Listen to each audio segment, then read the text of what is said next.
Ал балалар жаңағы өздеріне таратылған суреттер бойынша бүгінгі сабақта болжап шықтыңдар. Яғни бүгінгі сабағымыздың тақырыбы Қазақстанның өсімдіктер әлемі.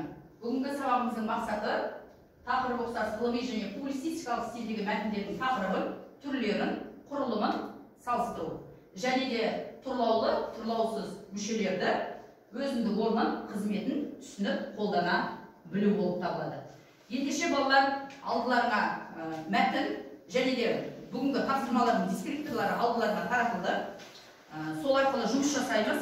Яғни сол бірінші тапсырма қараңдаршы, мәтіндердің тақырыбын, мәтін түрін анықтау, мәтін құрылымын анықтау және стиль түрлерін ажырату беріліп отыр. Бірінші мәтін Қазақстандағы өсімдіктер әлемі, екінші мәтін қазақ шөпті буын санымен есептеген мәтіні. Ал қанекей жұмыс жасаймыз. Түрлерін ажыратамыз.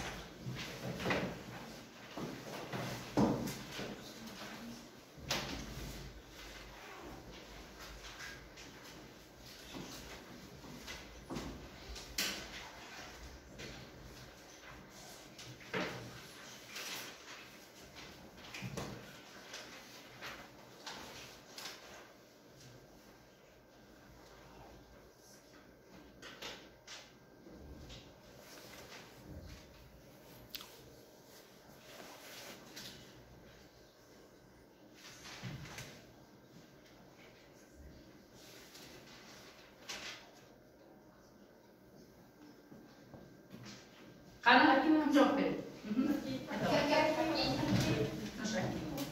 Қазақстанның өсімдіктер әлемі. Тақырыбы өсімдіктер әлемімен таныстық, түрі сипаттау, құрылымын айтатын болсақ, кіріспе негізгі қорытынды бөлімнен тұрады. 5 азат жолы бар, және де стиль түріне қарай ғылыми стильге жатады. Дұрыс па болды? Рахмет, өте жақсы. Келесі. Екінші мәтін қазақ шөпті буын санымен есептеген. Тақырыбы бойынша қазақтар шөпті буын санымен есептеген білдір. Түріне қарай пайымдау мәтініне жатады, 3 азат жолдан тұрады. Ал құрылымына қарай кіріспе негізгі қорытындыдан құралған, стиль түріне қарай публицистикалық стильге жатады. Дұрыс па болды? Дұрыс. Өте жақсы, рахмет. Келесі тапсырма, осы тапсырмамен қатар, енді осы мәтіндер бойынша балалар жауап сұрақтар қойылады. Қазір сол сұрақтарға жауап берейік. Қазір бірінші сұраққа жауап берейік. Қазіргі Қазақстанның өсімдік жамылғысында өсімдіктердің неше түрлері бар? Қазіргі Қазақстанның өсімдік жамылғысында 6000-дай өсімдік түрінен тұрады. Өте тамаша. Келесі. Басқа елдермен салыстырғанда Қазақстанда өсімдік түрлері неге аз? Басқа елдермен салыстырғанда Қазақстанда шөлді аймақтар, шөлейті аймақтар және топырақ пен климат әсер етеді. Тамаша. Келесі. Жандос. Қазақстанның бүкіл аумағының қаншасын орман алып жатыр? 11,4 миллион гектар жерін орман алып жатыр. Өте тамаша жауап. Отыра. Енді балалар біз алдыңғы сабағымызда тұрлаусыз мүшелерді өткен болатынбыз. Тұрлаусыз мүшелерді, сөйлем мүшелерді өттік. Оның ішінде тұрлаулы мүшелер қандай еді? Бастауыш пен баяндауыш. Енді бүгін тұрлаусыз мүшелер анықтауыш. Яғни мына сөйлемге мән берейік балалар. Боз биенің сүтіне шомылдырып алдымызға астау жал жая қояр еді. Сөйлемде снесім бар ма? Қандай биенің? Қандай? Қандай биенің? Боз биенің. Боз биенің, яғни биенің есімі білдіріп тұр. Келесі. Ажар күндегі әдетінше Асанбайдың қолына дорбаны ұстата салыпты. Осында ілік септігіндегі сөздер бар ма? Кімнің? Асанбайдың. Дұрыс, кімнің? Асанбайдың. Яғни балалар бұдан анықтауыш снесіп және ілік септігі арқылы жасалатынын біліп отырмыз. Яғни оның сұрағы қандай болады? Кімнің, ненің және қандай қай? Енді қосымша ақпаратты, яғни ол анықтау жасалу жолдары және негізгі белгілері біздің оқулығымызда беріліп отыр. Яғни қазір сканерлеп оқу арқылы тез көз жүгірту.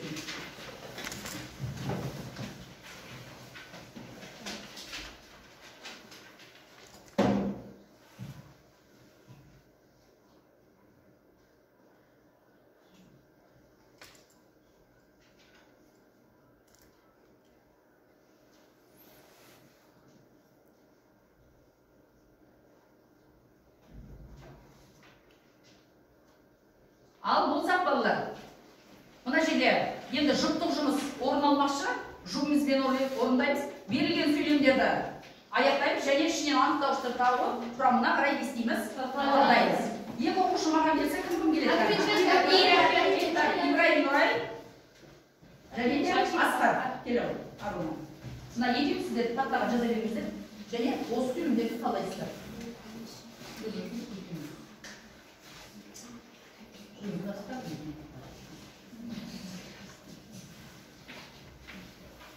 Жұптық жұмыспен ақылдасып отырып тез жасаймыз. Және құрамына қарай талдаймыз.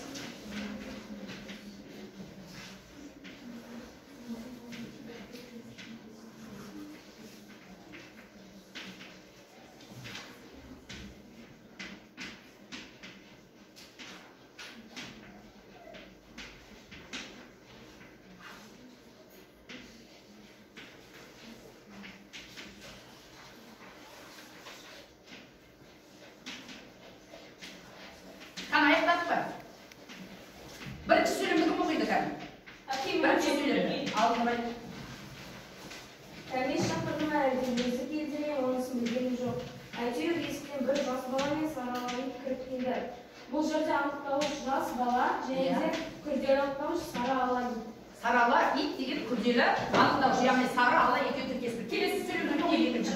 Ал кән жыға жатамыз балдар. Бір кезде оның ойын бөлген терек тұлғасын көз алдына елестетіп жіберген құдіретті күштің сыры басқада жатыр. Мұнда анықтауыш құдіретті күштің қандай күшті құдіретті күшті енді құрамына қарай талдайтын болсақ, құдіретті түбірі құдірет зат есімге жатады, ал 6 зат есімнен сын есім тудырушы жинақ, осы жинақ арқылы сын есім тудырды.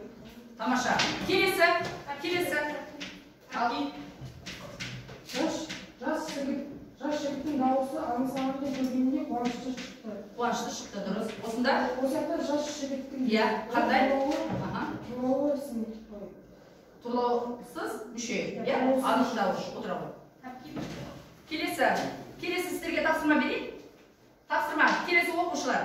Раф әдісі бойынша адамзат тіршілігінде өсімдіктер әлемінің маңызы өте зор деген тақырыпта мәтін жазу. Аудитория, халық болады және оқушы өзіміз аудитория рөлде өзіміз оқушы ретінде енеміз. Сыныпқа баян тақырып түсінікті ма? Керекті жазамыз. Ал сіздер.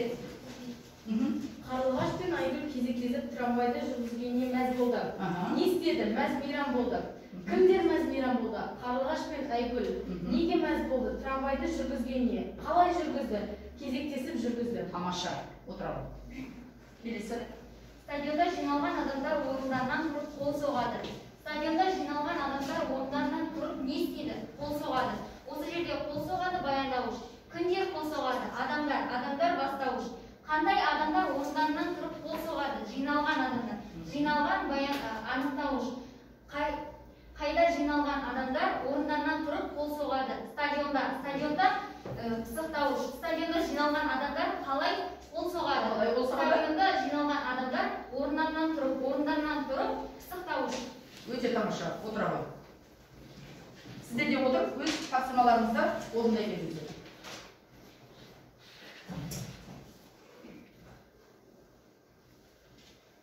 Ал кәні болды. Болып қалды балалар, шағын ғана. Мәтін жазамыз, кәні кім оқиды? Ал, толғанай. Өсімдіктердің адамға әкелер пайдасы мол. Өсімдіктер адамдардың өмірінде өте маңызды рөл атқарады. Ағаштардың жасыл жапырақтарында пайда болатын фотосинтез процесінің арқасында тірі ағзаларға тыныс алуға қажетті оттек өндіріледі.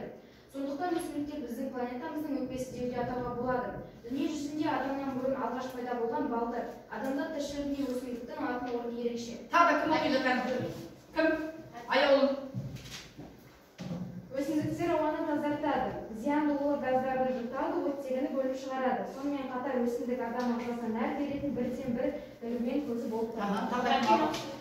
Өсімдік адамзат тіршілігінде маңызы өте зор. Себебі адам табиғаттың бір бөлігі. Табиғатсыз адам, адамсыз табиғатсыз өмір сүруі мүмкін емес. Мысалы, дәрі-дәрмектерді осы өсімдіктерден жасайды.